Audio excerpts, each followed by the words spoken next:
Hi everyone, and welcome to Viseven Creators. This is our new space when we are talking about real roles, real work, real people behind all of it.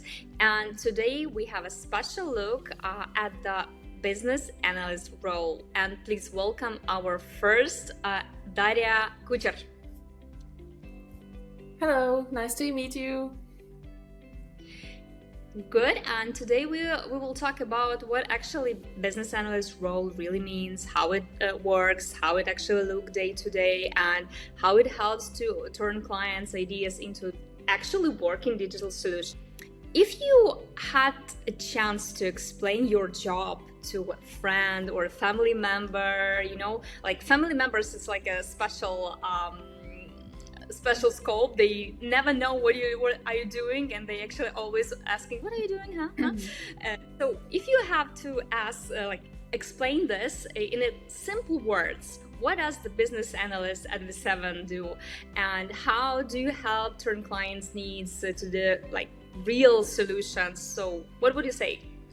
Yeah, so let me explain like you're my grandma.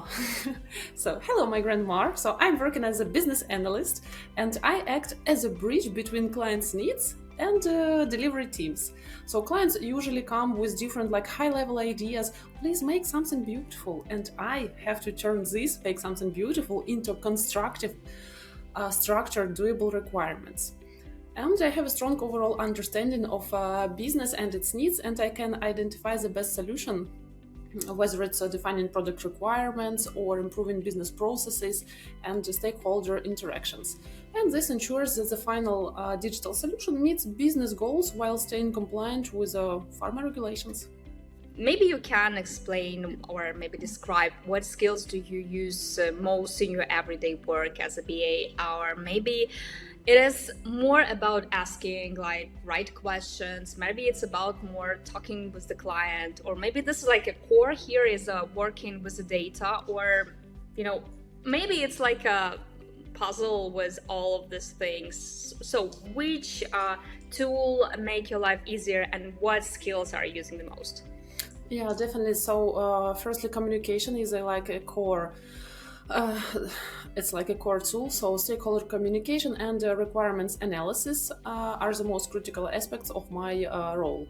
And success depends really on early alignment around the scope and priorities. So, I focus on facilitating decisions, clarifying assumptions, and then documenting every decision that was taken. For that, I primarily use Confluence and Notion with structured templates requirements, and Lucidchart as a tool. And Lucidchart for process diagrams to improve the process flow understanding. Additionally, our team actively uses various mockup tools, including the ability to create clickable Figma prototypes. Also, I can use some interactive, I can use AI-powered tools to create the interactive mockups.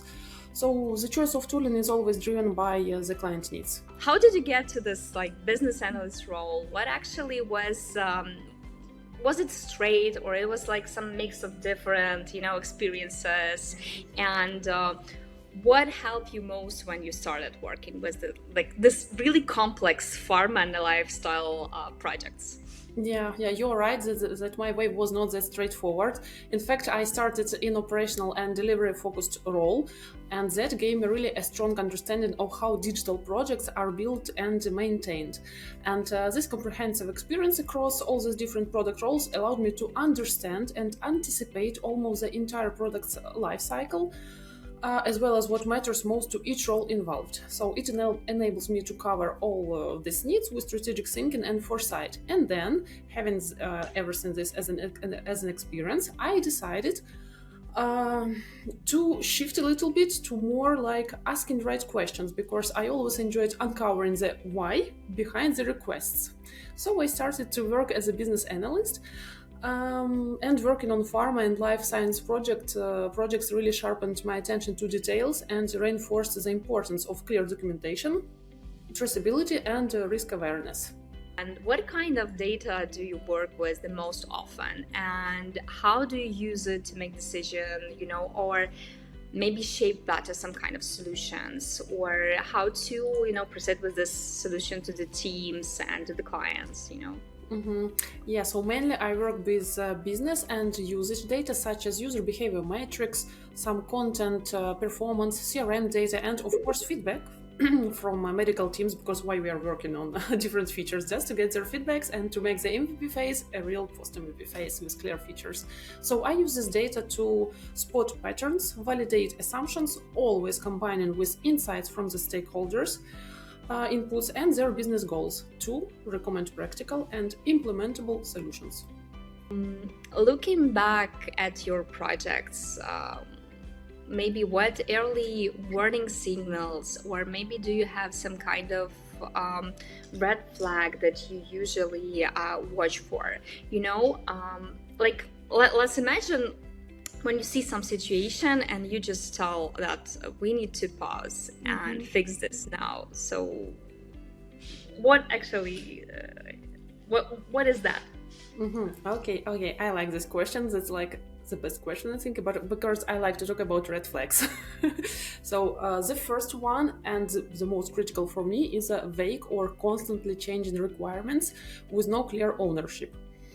The second one would be when stakeholders agree to anything you do, but they are not engaged in the reviews or validation, just yes, it's fine, but then we know what happens in the end. Then the scope creep, it's another key risk, especially in pharma, where a small change can have a major compliance impact, so we have to be aware of that.